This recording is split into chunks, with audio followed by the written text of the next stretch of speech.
اور جب موسیٰ نے اپنی قوم کے لیے ہم سے پانی مانگا تو ہم نے کہا کہ اپنی لاٹھی پتھر پر مارو.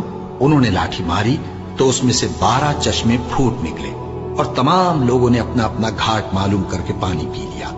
ہم نے حکم دیا کہ اللہ کی عطا فرمائی ہوئی روزی کھاؤ اور پیو اور زمین میں فساد نہ کرتے پھرنا. اور جب تم نے کہا کہ موسیٰ ہم سے ایک ہی کھانے پر صبر نہیں ہو سکتا تو اپنے پروردگار سے دعا کیجئے کہ ترکاری اور ککڑی اور گیہوں اور مسور اور پیاز وغیرہ جو نباتات زمین سے اگتی ہیں ہمارے لیے پیدا کر دے. انہوں نے کہا کہ عمدہ چیزیں چھوڑ کر ان کے بدلے ناقص چیزیں کیوں چاہتے ہو؟ اگر یہی چیزیں مطلوب ہیں تو کسی شہر میں جا اترو، وہاں جو مانگتے ہو مل جائے گا.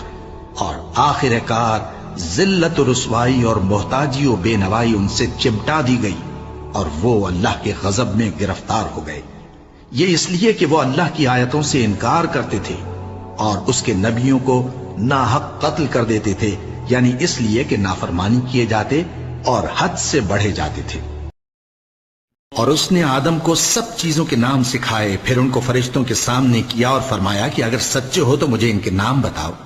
انہوں نے کہا تو پاک ہے، جتنا علم تو نے ہمیں بخشا ہے اس کے سوا ہمیں کچھ معلوم نہیں، بے شک تو دانا ہے، حکمت والا ہے.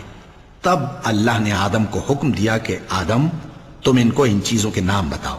سو جب انہوں نے ان کو ان کے نام بتائے تو فرشتوں سے فرمایا کیا میں نے تم سے نہیں کہا تھا کہ میں آسمانوں اور زمین کی سب پوشیدہ باتیں جانتا ہوں، اور جو تم ظاہر کرتے ہو اور جو پوشیدہ کرتے ہو سب مجھ کو معلوم ہے. اور جب ہم نے فرشتوں کو حکم دیا کہ آدم کے آگے سجدہ کرو تو وہ سب سجدے میں گر پڑے مگر شیطان نے انکار کیا اور غرور میں آ کر کافر بن گیا.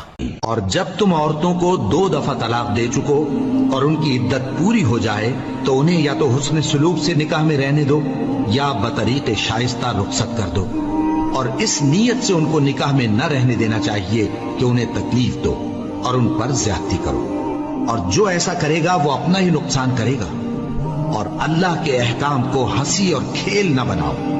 اور اللہ نے تم کو جو نعمتیں بخشی ہیں اور تم پر جو کتاب اور دانائی کی باتیں نازل کی ہیں جن سے وہ تمہیں نصیحت فرماتا ہے ان کو یاد کرو اور اللہ سے ڈرتے رہو اور جان رکھو کہ اللہ ہر چیز سے واقف ہے.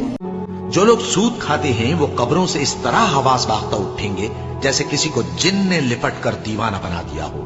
یہ اس لیے کہ وہ کہتے ہیں کہ سودا بیچنا بھی تو نفع کے لحاظ سے ویسا ہی ہے جیسے سود لینا، حالانکہ سودے کو اللہ نے حلال کیا ہے اور سود کو حرام. تو جس شخص کے پاس اللہ کی نصیحت پہنچی اور وہ سود لینے سے باز آ گیا تو جو پہلے ہو چکا وہ اس کا اور قیامت میں اس کا معاملہ اللہ کے سپرد. اور جو پھر لینے لگا تو ایسے لوگ دوزخی ہیں کہ ہمیشہ دوزخ میں جلتے رہیں گے. اللہ سود کو نابود یعنی بے برکت کرتا اور خیرات کی برکت کو بڑھاتا ہے، اور اللہ کسی ناشکر گناہگار کو دوست نہیں رکھتا.